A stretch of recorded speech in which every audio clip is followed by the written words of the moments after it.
ஆண்டவராக இயேசு கிறிஸ்துவின் நாமத்திற்கு மகிமை உண்டாவதாக. இந்த நல்ல நாளிலே உங்கள் யாவரையும் நான் வாழ்த்துகிறேன். இந்த நாளின் தியானத்திற்கு என்று தெரிந்து கொள்ளப்பட்ட வேத பகுதி லூக்கா சுவிசேஷம் 5ஆம் அதிகாரம் 5ஆம் வசனம். Look chapter 5 verse 5. அதற்கு சீமோன், ஐயரே, முழுவதும் நாங்கள் பிரயாசப்பட்டும் ஒன்றும் அகப்படவில்லை, ஆகிலும் உம்முடைய வார்த்தையின்படியே வலையை போடுகிறேன் என்றான். ஆமென். பிரியமானவர்களே, நான் வாசிக்க கேட்டதான இந்த வார்த்தைகள், இயேசுவானவர் கடற்கரையிலே சீமோன் என்கிறவனுடைய படவில் ஏறி அவர் போதகம் பண்ணி கொண்டிருந்தார். போதகம் பண்ணி முடித்தவுடனே அவர் காலியான வலைகளை அலசிக்கொண்டு இருந்த சீமோனை பார்த்து, அவர் போதகம் பண்ணி முடித்த பின்பு சீமோனை நோக்கி, ஆழத்திலே தள்ளி கொண்டு போய் மீன் பிடிக்கும்படி உங்கள் வலைகளை போடுங்கள் என்றார். அப்படி அவர் சொன்ன பொழுதுதான் சீமோன் அதற்கு மறு உத்தரவாக இந்த வார்த்தைகளை அவன் சொல்லுகிறான். ஐயரே, முழுவதும் நாங்கள் பிரயாசப்பட்டும் ஒன்றும் அகப்படவில்லை, ஆகிலும் உம்முடைய வார்த்தையின்படியே வலையை போடுகிறேன் என்றான். இந்த இடத்துல நாம் புரிந்து கொள்ள வேண்டிய, கற்றுக்கொள்ள வேண்டிய மிக முக்கியமான சத்தியம் என்னவென்று சொன்னால், இங்கே இயேசுவானவர் அநேக மக்கள், திரளான மக்கள், 1ஆம் வசனத்தில் வாசிக்கிறேன், பின்பு அவர் கெனேசரேத்து கடல் அருகே நின்றபோது திரளான ஜனங்கள் தேவசனத்தை கேட்கும்படி அவரிடத்தில் வந்தார்கள். வந்து நெருக்கினார்கள் என்று போட்டிருக்கு. அவ்வளோ ஜனம், அதிகமான ஜனம், திரளான ஜனங்கள் வந்து அவரை நெருக்கினாங்க வசனத்தை கேட்கும்படி. அப்போ அவர் படவில் ஏறி உட்கார்ந்து கரையிலிருந்து பிரசங்கம் பண்ணினார். அவர் பிரசங்கம் பண்ணி கொண்டு இருந்த பொழுது பேதுரு காலியான வலைகளை அலசி கொண்டிருந்தான் என்று 2ஆம் வசனத்தில் வாசிக்கிறோம். மீன் பிடிக்கிறவர்கள் அவைகளை விட்டு இறங்கி வலைகளை அலசி கொண்டிருந்தார்கள். இங்கே பேதுரு, சீமோன் வலைகளை அலசி கொண்டிருக்கும் பொழுதே அவன் என்ன செய்து கொண்டிருந்தான் என்றால், இயேசுவானவர் பிரசங்கம் பண்ணி கொண்டிருந்த வார்த்தைகளை அவன் கேட்டு கொண்டிருந்தான். அந்த வார்த்தைகள் ஜீவனுள்ள வார்த்தைகள். அந்த வார்த்தைகளை அவன் கேட்டுக்கொண்டே அந்த வலைகளை அலசி கொண்டிருந்த நேரத்தில் இயேசுவானவர் திரள் கூட்டமான ஜனங்கள் வந்திருந்தாலும் இங்கே பேதுருவை ஆண்டவர் நோக்கி பார்க்கிறார். பேதுருவின் தேவையை தேவன் அறிந்திருக்கிறார். பிரியமானவர்களே, இந்த அருமையான இந்த நல்ல நாளிலே யார் எப்படிப்பட்ட ஒரு தேவையோடு கூட நீங்கள் இருப்பீர்களானாலும் ஆண்டவர் அந்த தேவைகளெல்லாம் அறிந்தவர் மாத்திரமல்ல, அந்த தேவைகளை பெற்றுக்கொள்வதற்கான வழியையும் சொல்லுகிற தேவன்தான் நம்முடைய தேவனாய் இருக்கிறார். இங்கே அவர் ராஜ்யத்தை குறித்து அவர் பிரசங்கம் பண்ணி கொண்டிருந்தாலும் சரீர பிரகாரமான ஒரு தேவை பேதுருக்கு உண்டு. என்ன? இரவு முழுக்க அவன் பிரயாசப்பட்டும் ஒன்றும் பிடிக்கவில்லை, அகப்படவில்லை, ஒரு மீன் கூட அவனுக்கு மாட்டல.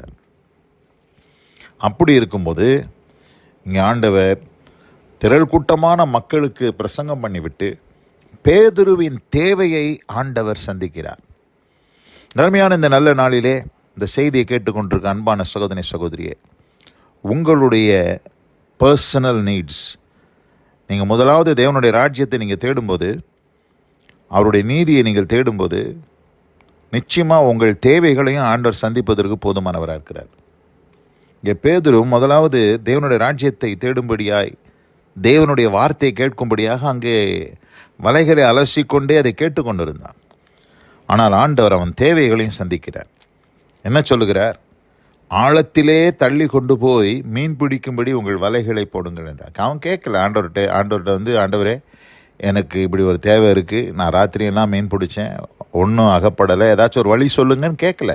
ஆனால் தேவனே, இயேசுவே அவனை பார்த்து நீ தள்ளி கொண்டு போன்னு சொல்கிறார். ஆனால் பேதுரு அதுக்கு என்ன மறு உத்தரவு சொல்கிறாருன்னு பார்த்தீங்கன்னா, ஐயரே, முழுவதும் நாங்கள் பிரயாசப்பட்டும் ஒன்றும் அகப்படவில்லை. சாதாரணமாக மீன் பிடிக்கிறது அதிகாலையில் இருட்டோடு போய் மீன் பிடிப்பாங்க, இல்லைன்னா இரவு வேளையில் போய் மீன் பிடிச்சாதான் மீன்கள் மாட்டும். பகல் நேரத்தில், வெயில் நேரத்தில் போய் பிடிக்க முடியாது. அது அவ்வளோ மீன்கள் அகப்படுவதற்கு வாய்ப்பு இல்லை. மீன்கள் அகப்படும், ஆனால் ராத்திரியில் அகப்படுகிறது போல் அகப்படுவதற்கு வாய்ப்பு இல்லை. அதான் சொல்கிறாரு, ராத்திரி எல்லாமே நாங்கள் பிரயாசப்பட்டோமே, ராத்திரியெல்லாம் நாங்கள் மீன் பிடிக்க முயற்சி செய்தோமே, ஆனால் ராத்திரியிலே எங்களுக்கு ஒன்றும் கிடைக்கலையே, நீங்கள் பகலில் தள்ளி கொண்டு போய் போட சொல்கிறீங்களே, அது கிடைக்கிறதுக்கு வாய்ப்பு இல்லை.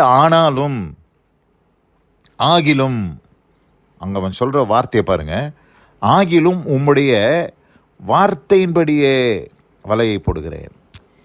அப்போ பேதுரு தேவனுடைய வார்த்தையில் இருக்கிற வல்லமையை அறிந்திருந்தார்.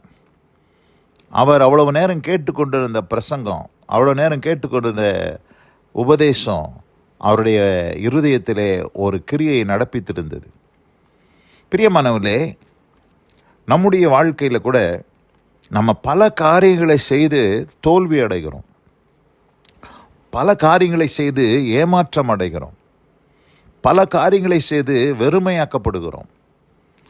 ஆனால் தேவனுடைய வார்த்தையின்படியே நீங்களும் நானும் செய்வோமே ஆனால் நிச்சயமாக அது விருதாவாய் போகாது என்பதுதான் உண்மை. ஏனென்று சொன்னால் தேவனுடைய வார்த்தை எப்படிப்பட்டதாக இருக்கிறது? யோவான் சுவிசேஷம் 6ஆம் அதிகாரம் 63ஆம் வசனத்தை நான் வாசிக்கிறேன். இங்கே இயேசுவானவர் சொல்லுகிறார், நான் உங்களுக்கு சொல்லுகிற வசனங்கள் ஆவியாயும் ஜீவனாயும் இருக்கிறது. அந்த வார்த்தைகள் வெறுமையான வார்த்தைகள் அல்ல, அது விருதாவான வார்த்தைகள் அல்ல. அந்த வார்த்தையிலே ஆவி இருக்கிறது, அந்த வார்த்தையிலே ஜீவன் இருக்கிறது. அப்படிப்பட்ட வார்த்தையை தான் இயேசுவானவர் பேதுருவை பார்த்து சொல்கிறார், நீ ஆழத்திலே தள்ளி கொண்டு போய் உன் வலையை போடு. இன்றைக்கு ஆண்டவர் அநேகரோடு பேசி கொண்டு இருக்கிற காரியம் அதுதான்.